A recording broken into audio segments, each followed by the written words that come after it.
¿Por qué me parece que es una aclaración importante? Porque teniendo en cuenta esto, partimos que no es una charla solo de embriología cardiovascular o no es propiamente una charla de embriología cardiovascular de las aburridas charlas que hay por todos lados, sino que esta tiene un componente adicional que me parece bastante interesante. Como les decía, me presento, mi nombre es Eduardo Antonio Villapayares, yo soy director académico del Grupo de Interés de Pediatría y el invitado especial de la noche de hoy es el doctor Miguel Alberto Ronderos. Él es cardiólogo pediatra y hemodinamista pediátrico de la Fundación Cardioinfantil y es docente de la Universidad del Rosario y de la Universidad del Bosque. Doctor, un placer tenerlo otra vez en una charla con nosotros. Estamos muy felices de contar con su participación. Buenas noches, Eduardo. Muchas gracias por la invitación. Y realmente es un tema muy relevante. Obviamente, pues yo soy cardiólogo pediatra y la importancia del tema es fundamental, pero quisiera tomarme un minuto para comentarles congénitas. Cada día tienen más importante las cardiopatías congénitas porque hoy es la cardiopatía que más mata recién nacidos en el mundo. Relacionado al tema de las infecciones respiratorias como causa de mortalidad, surge en la mortalidad infantil las cardiopatías como la primera causa. Por eso su relevancia y su importancia. Entonces, adelante, Eduardo. Muchísimas gracias, doctor. Entonces, haciendo esta aclaración, queríamos preguntarnos qué claves existen realmente para entender la morfogénesis cardíaca. Y yo creo que la clave más grande es ver todo fácil. Entender que es un proceso realmente fácil y la filogenia es la mejor manera de llegar a este conocimiento como si fuéramos niños de 5 años. Entonces hay 5 aspectos fundamentales de la morfogénesis cardíaca, que es la filogenia, los campos cardiogénicos, la cavitación, el septado y los arcos aórticos, que va a ser un tema que vagamente vamos a abordar, pero pues que igual es interesante. Entonces, una de las cosas que yo siempre he oído, que me parece que es una cuestión bastante compleja, es que no a todo mundo le gusta la embriología.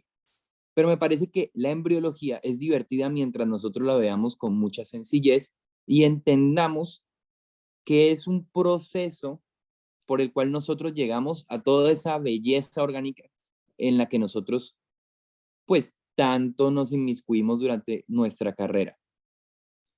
¿Y cómo lo vamos a hacer? Pues yo les quería comentar, y por eso fue que lo pusimos dentro de la revisión, acerca de la filogenia. Si ustedes recuerdan un poco la etimología de la palabra, filo viene a ser las familias y genia es la conformación o la creación. Entonces, es la formación de algo a partir de las familias, de la organización taxonómica. Recuerdan que nosotros tenemos las familias.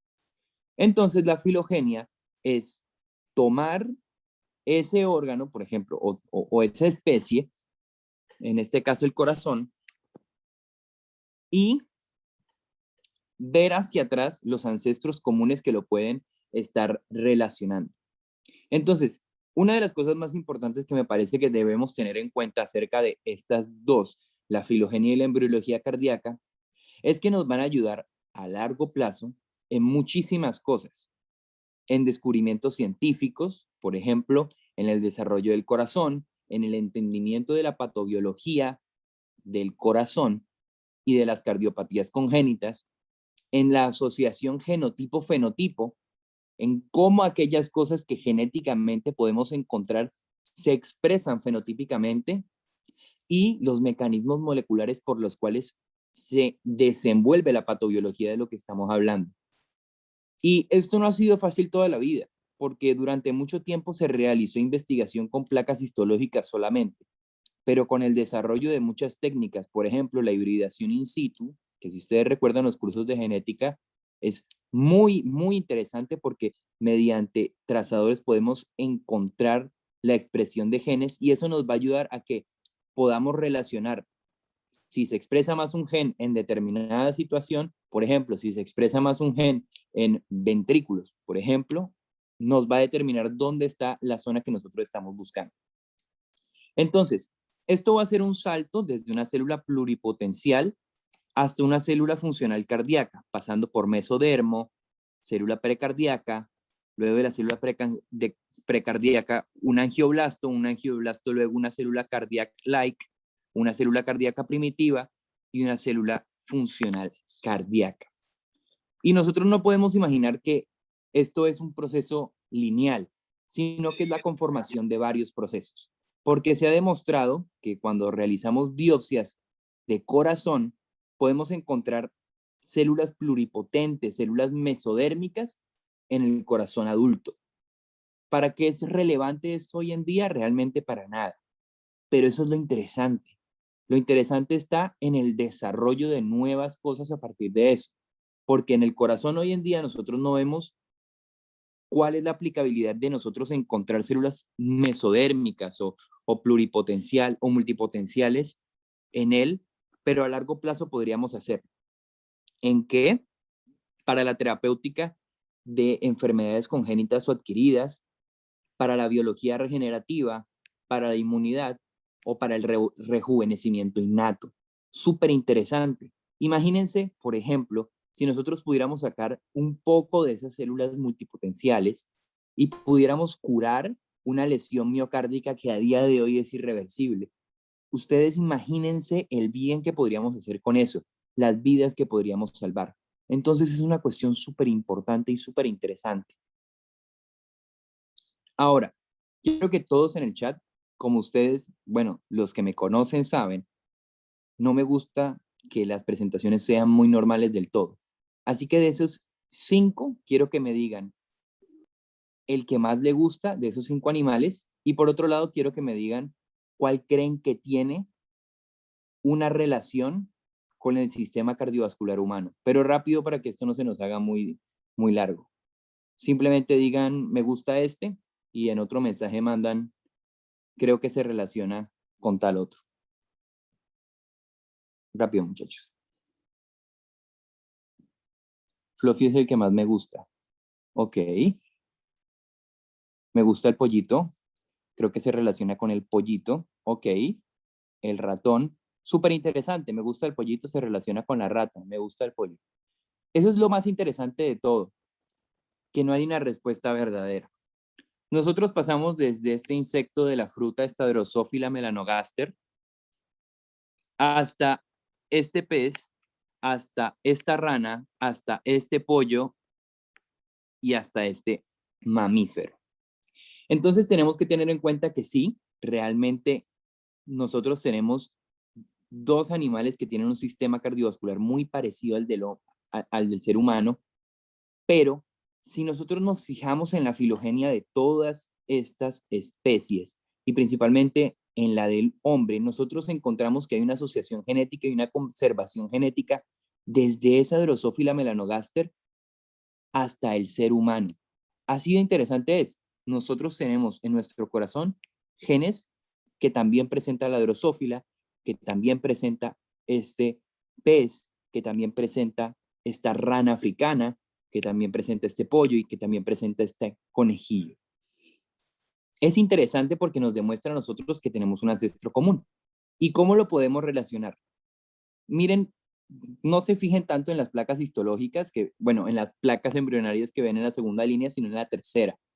Relacionen, por ejemplo, cómo este insecto tiene un tracto de entrada y un tracto de salida por el cual pasa la sangre. Bastante parecido a lo que en los cursos de embriología nosotros hemos visto como el corazón primitivo del ser humano. En este pez cebra, por ejemplo, nosotros vemos cómo hay un tracto de entrada y un tracto de salida. Ustedes pueden ver acá un ventrículo, pueden ver acá un tracto de entrada. Y luego vamos a ver la rana. ¿Listo? La rana es un anfibio, es un enurano. Entonces, con él tenemos la posibilidad de entender de la siguiente manera que tenemos 2 cavidades y tenemos 3 cavidades. Si ven cómo cada vez se va pareciendo más al corazón del ser humano, también tenemos un tracto de salida, por ejemplo. Entonces, es importante que nosotros vayamos viendo la asociación en cómo nosotros pasamos a un corazón primitivo, la cavitación del corazón y la aceptación del corazón. Recuerdan que al principio de la presentación dijimos que esas iban a ser las cosas más importantes para entender la morfogénesis cardíaca.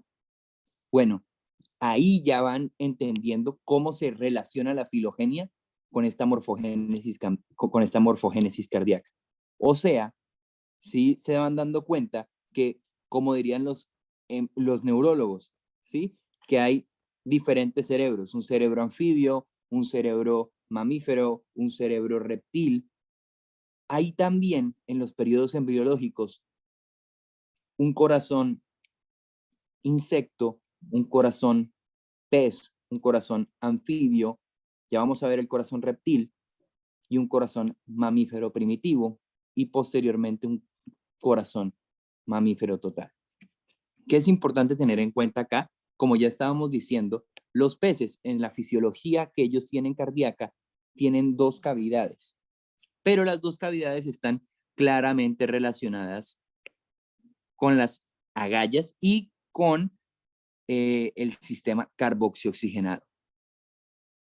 Los anfibios tienen una condición bastante especial, porque la respiración que ellos realizan no es completamente a través de la respiración pulmonar, sino que ellos también hacen uso, más que todos los anuranos, de lo que es la piel para la respiración. Entonces, la dota de oxigenación para que pues, pueda tener el oxígeno que es necesario. Pero además, pues tiene un corazón bien cavitado y con una buena estructura que nos va a determinar a nosotros lo que estábamos diciendo, la evolución y la jerarquización de lo que viene a ser en nuestro corazón.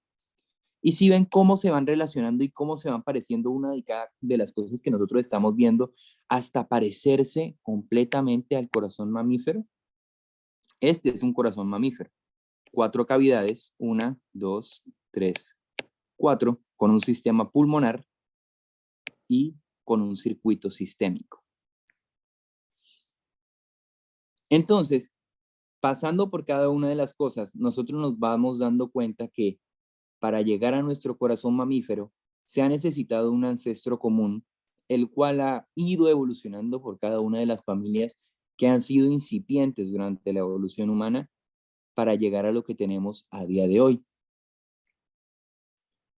Aquí ya tienen una vista cadavérica de lo que vienen a ser cada uno de los ejemplos que hemos venido dando. Entonces, por ejemplo, ya haciendo todo un poco más fácil, los peces, bueno, volvamos a los insectos, por ejemplo. Los insectos tienen un solo tubo que genera movimientos peristálticos y esos son los que a ellos le permiten hacer la movilización de pues, la sangre. Los peces tienen un atrio y un ventrículo esponjoso y un miocardio. Los anfibios, hasta acá, tienen una aceptación parcial de los atrios y los anuranos, o sea, las ranas, tienen una aceptación completa, o sea, de 3 cavidades. Los reptiles, este era el ejemplo que yo les quería dar y por ejemplo aquí ustedes pueden ver y comparar este reptil de acá, ¿sí? O este reptil de acá con los cocodrilos, los cuales tienen una aceptación completa con respecto a toda la demás familia, que tiene una aceptación parcial. Las aves y los humanos tienen bastante parecido. Bueno, o los mamíferos en general realmente. Pero la condición que los separa, por ejemplo, del corazón del cocodrilo, es que a día de hoy, o bueno, hasta el research de 2013 que alcancé a encontrar y la información que alcancé a encontrar en las bases de datos, no se ha demostrado que peces, anfibios y reptiles tengan un sistema compacto de conducción cardíaca, de conducción eléctrica cardíaca. Esto se puede relacionar muy fácil a que el movimiento que ellos realizan para generar contracción o movilización de la sangre más bien es completamente peristáltico. ¿Listo? Ahora, yendo hacia la embriología, ya que habíamos hablado de todo esto, recordemos que comenzamos nosotros a hablar de todo esto diciendo que el corazón reptil era un tubo que hacía movimientos peristálticos y movilizaba la sangre a través de él. Entonces, recordemos, cuando nosotros tenemos nuestro blastocisto y él realiza la penetración dentro del útero, él va a tener varias capas durante su desarrollo. Entonces vamos a tener nuestro trofoblasto, nuestro embrioblasto, el embrioblasto va a evolucionar a epiblasto, hipoblasto.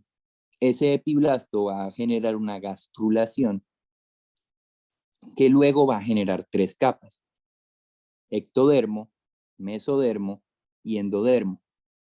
El mesodermo va a tener 3 características: un mesodermo paraxial, un mesodermo medio y un mesodermo lateral, que va a tener 2 hojas: una hoja somática que va a ir hacia dorsal y una hoja esplácnica que va a ir hacia ventral. Recuerden que cuando nosotros tenemos aquí aplastado como un jamón nuestro embrión, esta es la cara dorsal y esta es la cara ventral, siendo lo que salga aquí la hoja esplácnica y aquí la hoja somática. Porque todo esto es importante, parece cháchara, pero nos ayuda a entender todo el proceso en la totalidad. ¿Listo? Entonces, quiero que nos centremos en esta parte del disco trilaminar. ¿Qué va a suceder? Pues nosotros vamos a tener nuestra hoja esplácnica del mesodermo, la cual se va a foldar, se va a unir a través del eje axial.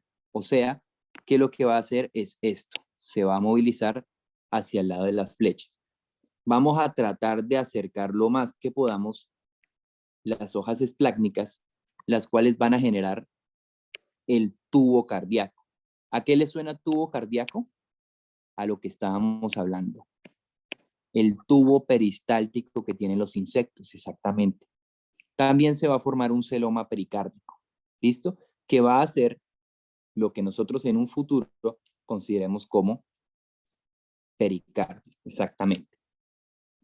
También durante este proceso lo que va a empezar a pasar es que endodermo,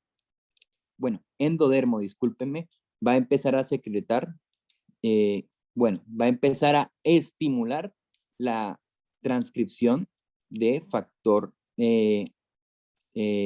vasculoendotelial. El factor vasculoendotelial va a generar que el mesodermo llegue a una diferenciación de manera tal que se convierta en angioblastos y en hemoblastos. Los angioblastos son la célula más primitiva del corazón. Y posteriormente a eso, se va a buscar la generación de un mesodermo cardiogénico. ¿A través de qué? También la estimulación de endodermo y ectodermo. El ectodermo lo va a hacer a la alta, o sea, va a regular la creación de un mesodermo cardiogénico a través de WNT11 y el endodermo lo va a hacer a través de Honig-Hitchcock, BMP2 y a la negativa, o sea, vamos a contrarregular con WNT8 y con cordina inoguina a través de la estimulación de la notocorda.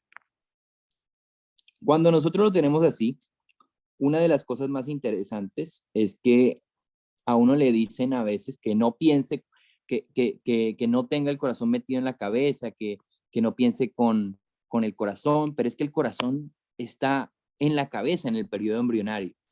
¿Sí ven? Si ustedes recuerdan, la membrana orofaringea es la que da origen a la cavidad bucal. Y entonces nosotros aquí pareciera que tuviéramos el corazón encima de la cavidad bucal. Y así es como parece. Y así es como es. Tenemos el corazón en la cabeza en el periodo embrionario. Entonces, lo que se realiza es una movilización del corazón hacia la región torácica. Pero bueno, eso es un poco después. Sigamos con nuestro tubo. Entonces, nosotros no tenemos un solo tubo al inicio de este proceso. Tenemos 2 tubos. Tubo 1, tubo 2. O sea, 2 cardiocitos que son, 2 tubos primarios cardíacos. ¿qué va a suceder con ellos? Al hacer esa movilización del uno contra el otro, vamos a unirlos. Y no solo los vamos a unir, sino que como ustedes pueden ver acá, el celoma pericárdico también se va a unir por lado y lado. ¿Qué va a generar esto? Que se haga una sola estructura pericárdica y que también creemos un solo tubo. O sea, los dos tubos que teníamos los vamos a unir. ¿Listo?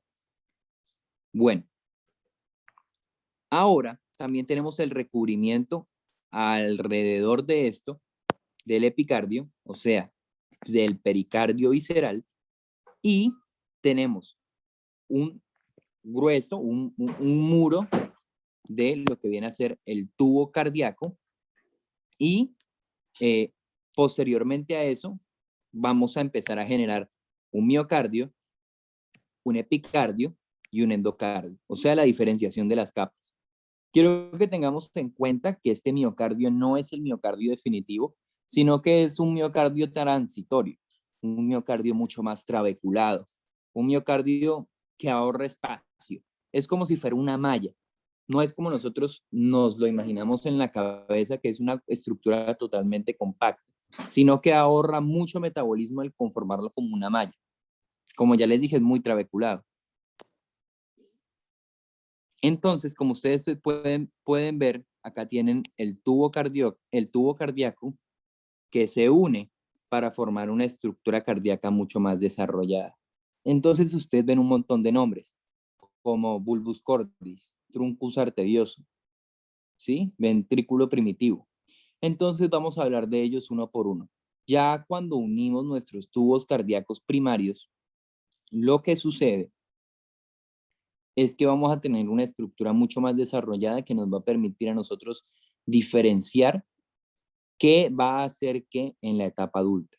Entonces, de cefálico a caudal tenemos el truncus arterioso, que va a ser la aorta descendente, y el tronco pulmonar, el bulbus cordis, que va a ser el infundíbulo aórtico y gran parte del ventrículo derecho, el ventrículo primitivo, que va a ser las paredes trabeculares de ventrículo izquierdo y derecho, más el izquierdo, y los atrios primitivos, que van a ser ambos atrios. El sinus venoso va a tener varias caras, una izquierda, una derecha y una marginal. La izquierda, la derecha y la marginal van a dar diferentes conformaciones. Es importante que tengan en cuenta que la marginal va a dar la vena cava superior, la izquierda va a dar la vena cava inferior y la derecha el seno coronario. Entonces, pongámonos en contexto. Nosotros estamos hablando de cada una de estas partes. Aquí tenemos nuestro truncus arterioso, aquí abajo tenemos nuestro bulbus cordis. Todo esto es el ventrículo primitivo. Estos son los atrios primitivos y aquí encontramos nuestro sistema venoso. Entonces, ¿qué va a empezar a pasar?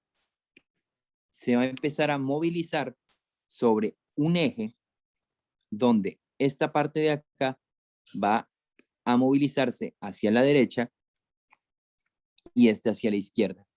Todo esto es un proceso relacionado con diferentes cosas, entre las cuales una de las más importantes es, primero, una buena diferenciación entre izquierda y derecha, principalmente relacionada a la movilización de genes como lefty a través de los cilios y de dineínas. Si nosotros no tenemos una buena movilización de cilios o de dineínas, no vamos a movilizar con normalidad nuestro corazón y vamos a presentar alteraciones sobre el eje.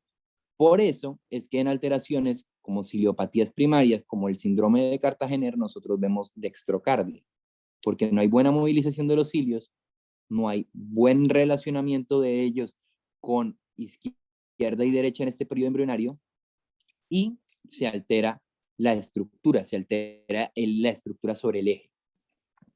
Entonces, bueno, sigamos. Se sigue haciendo la movilización en el sentido contrario a las manecillas del reloj y vamos viendo cómo se va ajustando cada cosa. Entonces, terminamos viendo cómo tenemos este ventrículo acá que sale aquí al bulbus cordis y posteriormente con tracto de salida, ¿listo? También tenemos acá nuestro atrio y nuestro atrio. Entonces, recordemos lo que estamos hablando de filogenia. Si pueden responder, porfa, háganlo. ¿A qué corazón de los que nosotros vimos al principio se parece este? Es un corazón de 3 cavidades. Si alguien tiene la respuesta. ¿Alguien acaba de escribir ranas o soy yo? Ok, bueno, en cualquier caso, la respuesta es efectivamente ranas, ¿sí? Anfibios más que todo. Y así vamos pasando. Si ven como el primer corazón que nosotros vimos, el corazón primitivo, parecía el de los insectos y este actualmente parece el de los anfibios. Entonces, esa es la evolución que yo quiero que se vea durante la charla de cómo relacionamos esa evolución del corazón a través de la embriología. Listo. Entonces nosotros ya tenemos este sistema creado y ¿qué es lo que nos falta? Aquí hay muchas imágenes y parece que es un reguero de todo y solamente quiero que utilicemos una y es en esta parte de aquí nosotros vamos primero a generar un septo, ¿sí? Que va a ser el septo intermedio, el cual va a tener muchísimas relaciones. Por ejemplo, la creación de el septo interventricular del septo.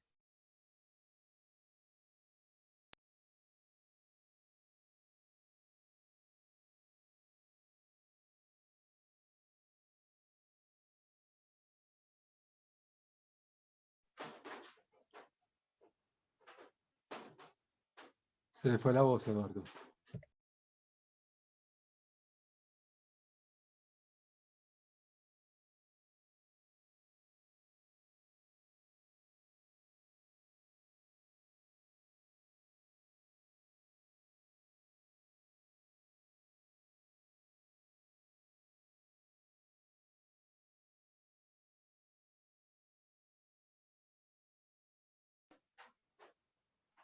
Eduardo, perdimos el audio.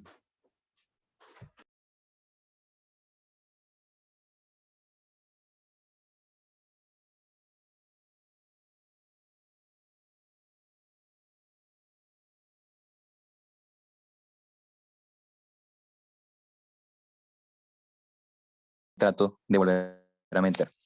Entonces, sigo explicando. Hemos quedado. ¿Alguien me puede confirmar por dónde habíamos quedado? Qué pena. Estabas en la aceptación ventricular y auricular. Ah, bueno, perfecto. Entonces, teniendo en cuenta esto, nosotros habíamos quedado en la parte en la que vamos a aceptar qué pena. Vamos a aceptar, según lo que nosotros habíamos visto. Ay, Dios. Listo.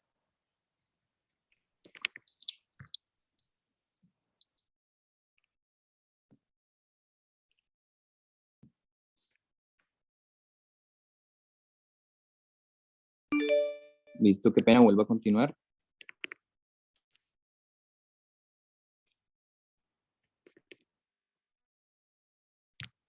Entonces, como nosotros estábamos comentando,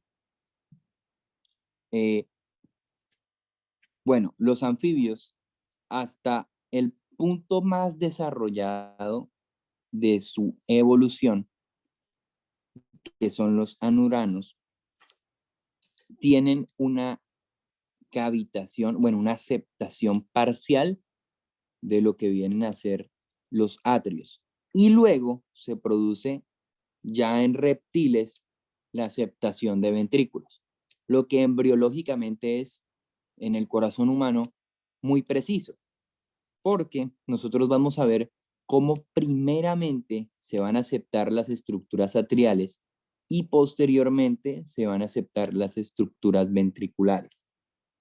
Entonces, Me parece que es demasiado sencillo de explicar la aceptación de los atrios. Imagínense que nosotros creamos un velo. Ese primer velo no llega completamente hasta el piso.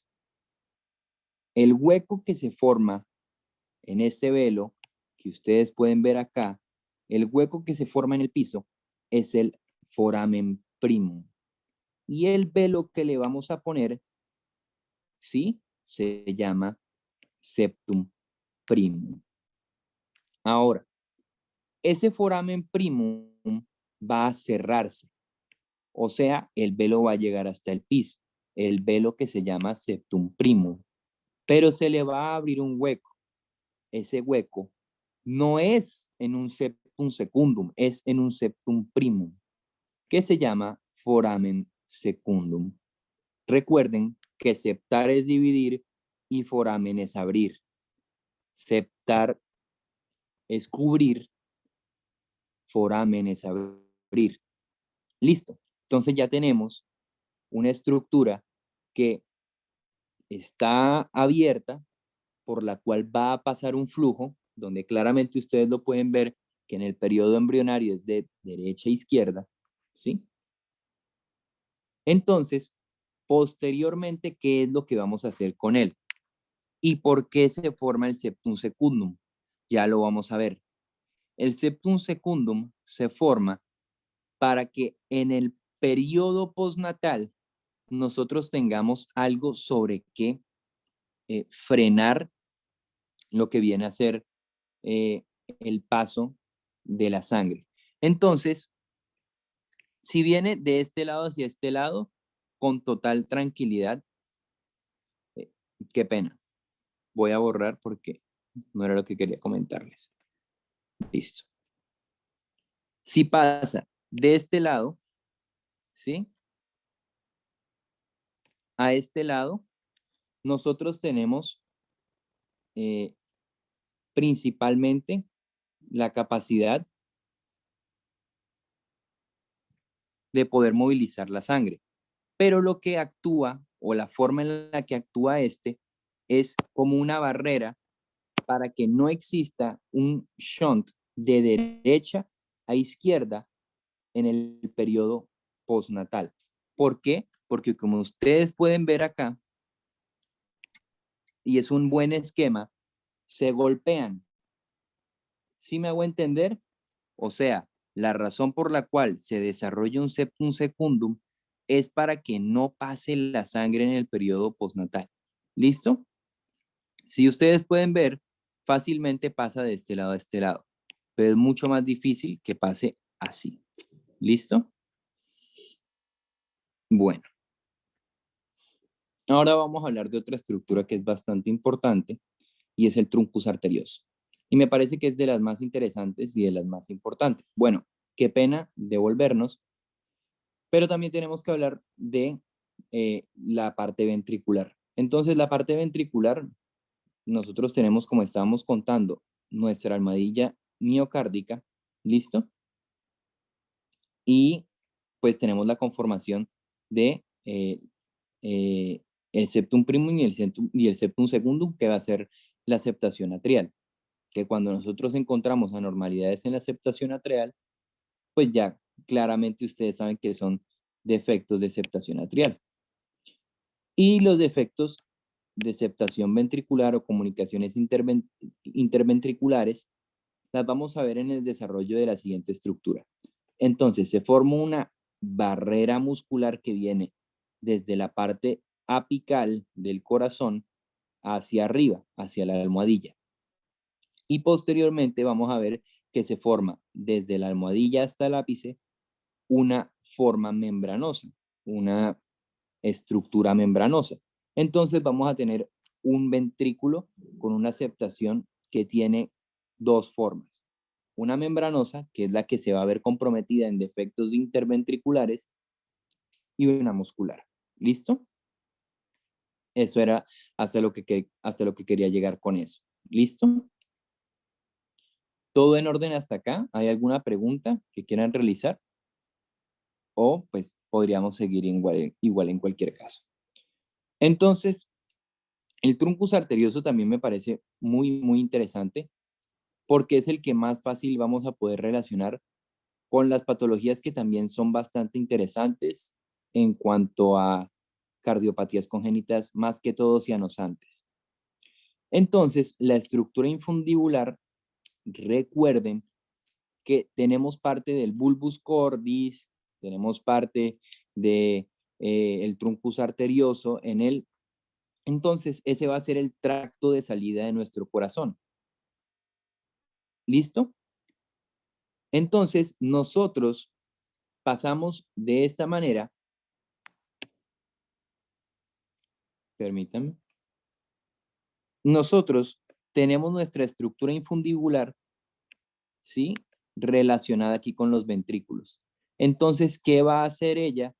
Va a generar una aceptación helicoidal, donde vamos a poder diferenciar el tracto pulmonar, o sea, el del ventrículo derecho, con el del ventrículo izquierdo. ¿Listo? Eso es bastante importante porque muchas alteraciones, entre las cuales vamos a encontrar truncus arterioso persistente, vamos a encontrar tetralogía de Fallot, donde esta creación de una estructura helicoidal no está bien desarrollada y nos va a generar alteraciones estructurales que comprometen la vida del niño. Ahora, haciendo un repaso grande de lo que viene a ser todo, les traigo esta imagen que, pues, espero les ayude mucho, la imagen de la izquierda, donde por semanas y por días vamos haciendo ese correlacionamiento. ¿Listo? Entonces, desde la vasculogénesis en el día 19, ¿sí? Nosotros luego pasamos a un plegamiento del embrión que sitúa en la región torácica y genera de esos dos tubos, un solo tubo que es bastante parecido al corazón de los insectos. ¿Listo? Aquí esta era la parte que yo les estaba comentando. Nosotros tenemos un surco bastante delgado de miocardio que está conformado como si fuera una malla. Esa malla en el corazón adulto lo vamos a ver como las trabéculas que nosotros tenemos en el corazón, porque encima de ella vamos a montar un miocardio mucho más funcional, vamos a formar el sinsitio de ese corazón. Esto es importante porque al no involucionar esas trabéculas, nosotros podemos encontrar patologías como el corazón no compactado. ¿Listo? Patologías poco comunes. Luego realizamos esa movilización en contra de las manecillas del reloj y luego septamos las cavidades. Recuerden que el paso de 3 cavidades es en el corazón anfibio, el paso a la septación ventricular es del corazón reptil y como ya les estábamos contando, pero no quisimos ahondar tanto, la creación de un sistema eléctrico del corazón está relacionada con el sistema de los mamíferos y de las aves.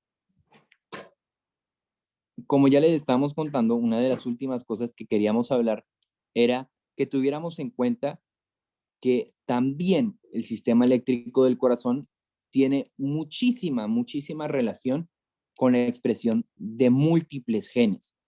Y esto es importante porque a futuro, y yo creo que es una de las cosas que los futuros genetistas, científicos básicos, cardiólogos, interesados en la ciencia cardiovascular, deben pensar, y es que hay muchas alteraciones genéticas que nosotros podemos determinar, compensar o hasta buscar terapéuticas y soluciones, porque, como ustedes lo pueden ver, hay muchísimos genes asociados hasta en la conformación de las ondas electrocardiográficas. Sí, sé que puede estar sobreestimado y sería una cuestión de tener en cuenta bastante porque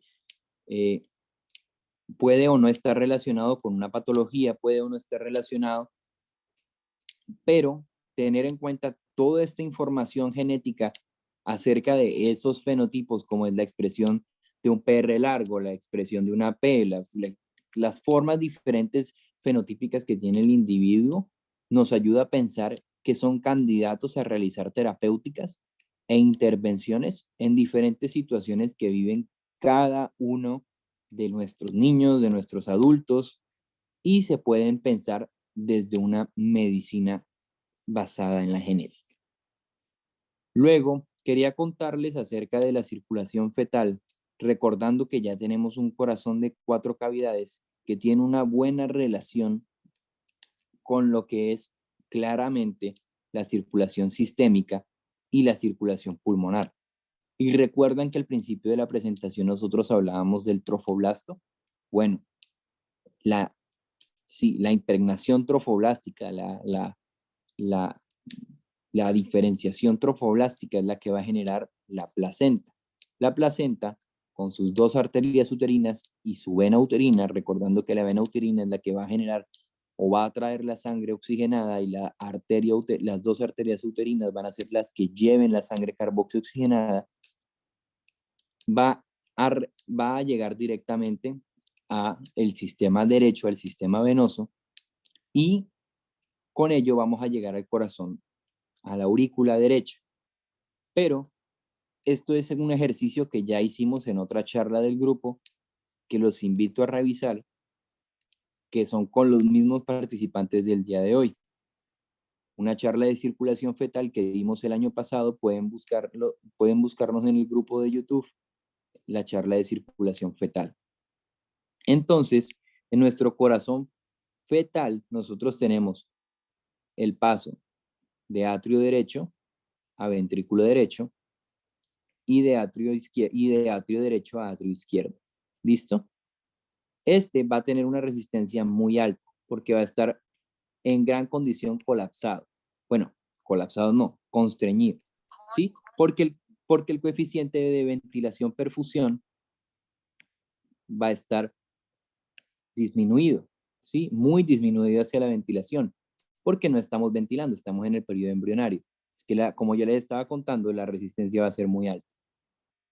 Entonces la mayoría de la sangre va a pasar directamente hacia la aurícula izquierda, de la aurícula izquierda al ventrículo izquierdo, y del ventrículo izquierdo a la circulación sistémica o al ductus arterioso.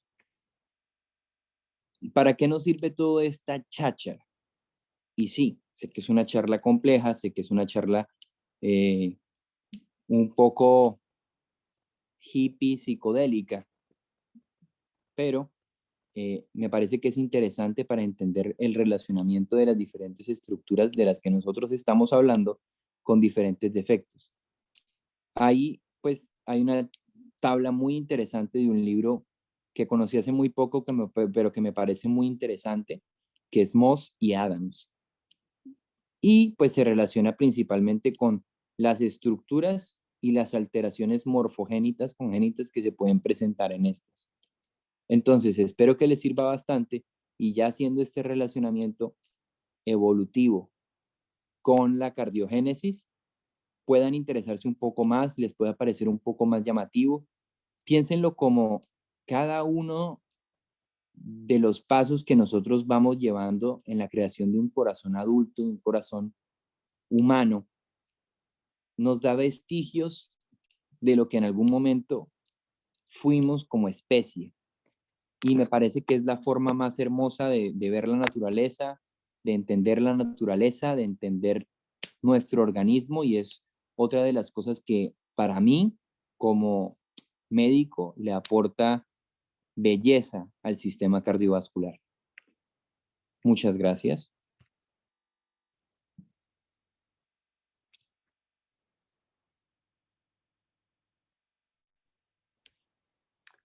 Gracias a ti. Felicitaciones, Eduardo. Magnífica presentación.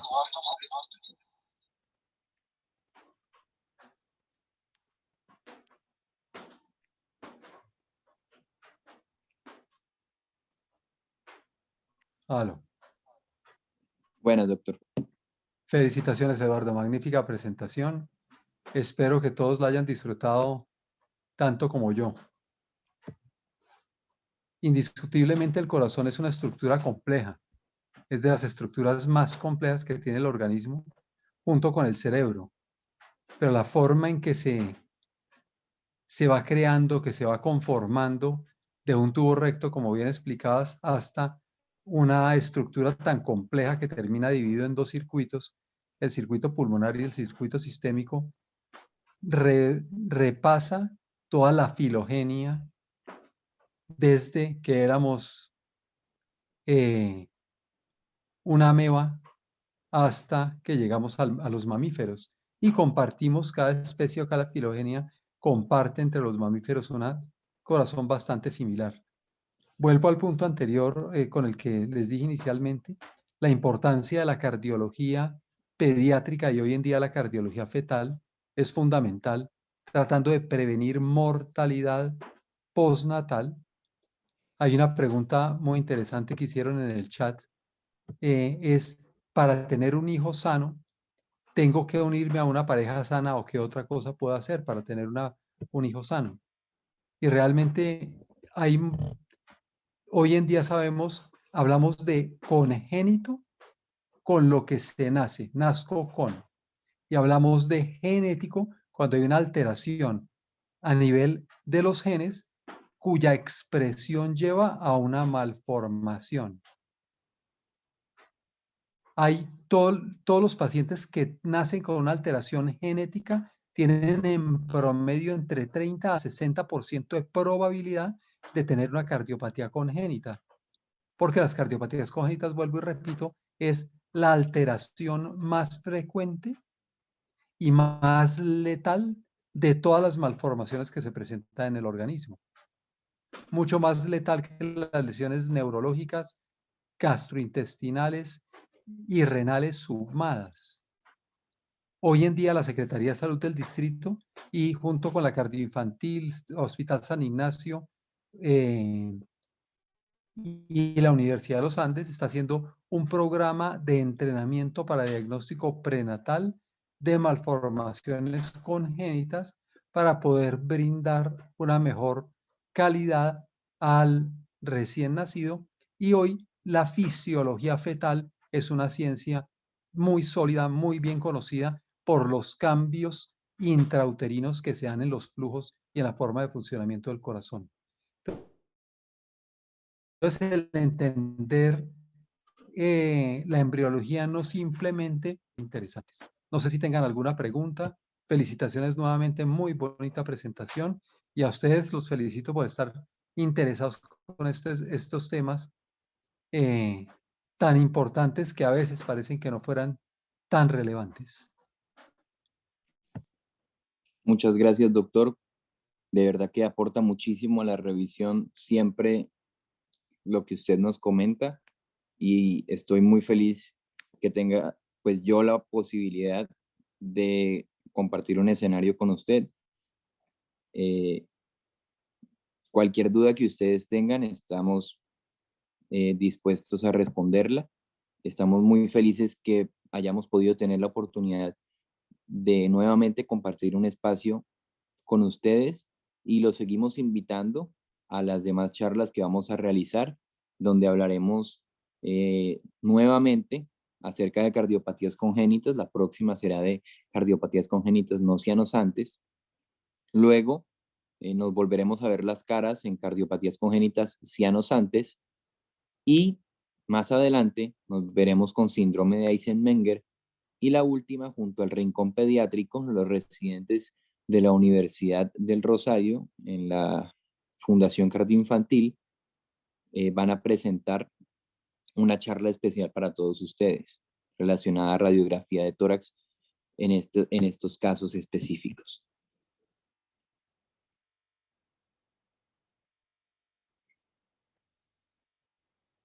Quedan todos invitados a nuestras charlas y sin ser más, les agradezco su participación y nuevamente no me cansaré de darle las gracias al doctor Ronderos por hacer parte de estas presentaciones.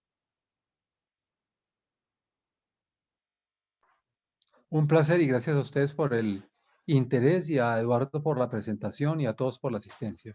Una feliz noche.